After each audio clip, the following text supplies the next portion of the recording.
Hello, everybody. Welcome back to another episode of 5 Minute Gaming News, the show that's on a webcam today, but whatever, it's fine. Today in the news, Riot and Ubisoft team up to tackle toxicity. Now, I know what you're saying. Jesse, you mean they're finally handling the toxicity in the workplace that these two companies have been accused of? No, I'm referring to their Zero Harm in Comms initiative that aims to create a cross-industry shared database and labeling ecosystem that gathers in-game data, which will better train AI-based preemptive moderation tools to detect and mitigate disruptive behavior. They plan to share their initial phase of research results next year, saying, through this technological partnership with Riot Games, we are exploring how to better prevent in-game toxicity as designers of these environments with a direct link to our communities. Wesley Kerr, Riot's head of technology research, also commented, disruptive behavior isn't a problem that's unique to games. Every company that has an online social platform is working to address this challenging space. That's why we're committed to working with industry partners like Ubisoft, who believe in creating safe communities and fostering positive experiences in online spaces. And this has been something that's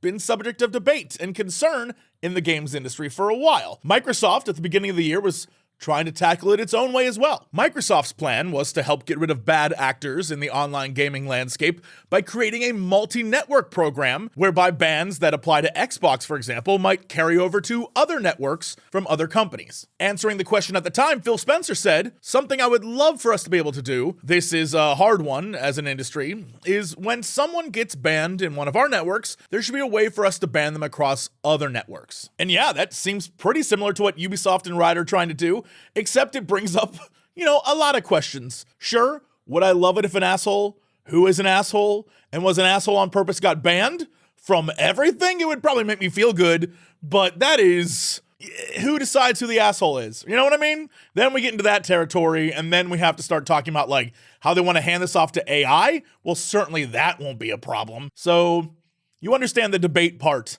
and the concern part, and I guess we'll see what comes of this when their study results come out next year. Speaking of Microsoft, and earlier this year, remember when it seemed like Xbox Game Pass was gonna get a new streaming device? At the time, it was codenamed Keystone, and everyone thought it was gonna roll out after this Samsung Smart TV apps, play your Xbox games through an app kind of deal, and we'd soon see a console version sometime after. Well, none has appeared, and now we know why.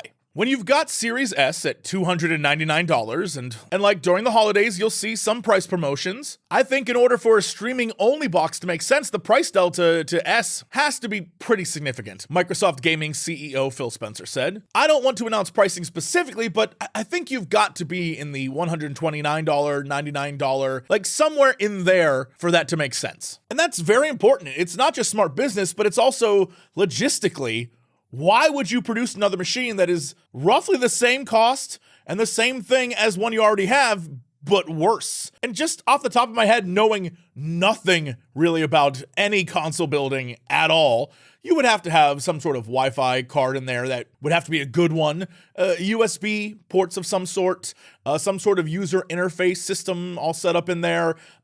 You'd probably have to have some receivers for like wireless controllers or whatever. There'd be a lot of things you have to add, plus build, plus all the shipping and promotion.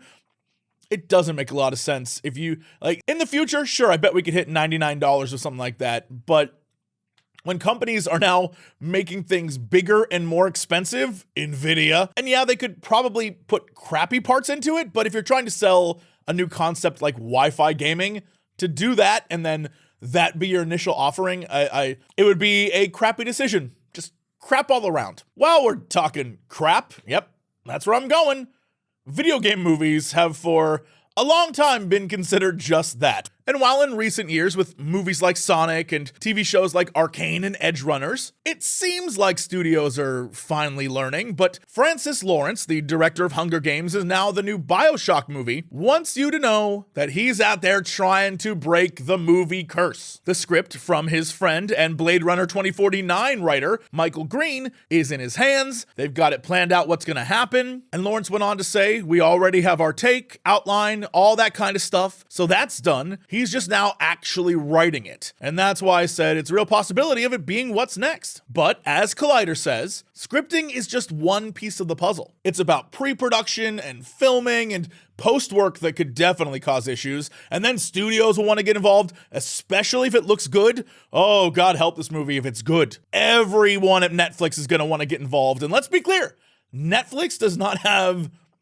the greatest track record of producing good video game, let alone anime or nerd culture TV shows and the like. I think we can all think of the many references, and the ones that they do nail, they find a way to mess up. Witcher. But if Lawrence and Green can stay true to their vision and create, let's be real, Bioshock is a pretty cinematic game. I feel like it could easily translate to a movie. So if they can figure it out, if they can nail it, I believe this could be big. But again, not holding my breath for Netflix. Speaking of holding my breath, I'm going to just say one more time, we are so close to 1 million. Let's just get there so I can stop bringing this up. Wouldn't that be lovely? Wouldn't that? I know, most of you are subscribed, but the few of you who are not, let me just pitch it to you. I would love it if you would. Not because it does me any favors, but it does the team here favors. By having higher numbers, we can get more crazy brand deal things and stuff like that, which helps pay for, everyone helps make this show. And that means more of this for you. And frankly, I feel like it's a win-win. So just putting it out there, different spin on the whole thing. Thank you so much. See y'all tomorrow for another episode of 5 Minute Gaming News.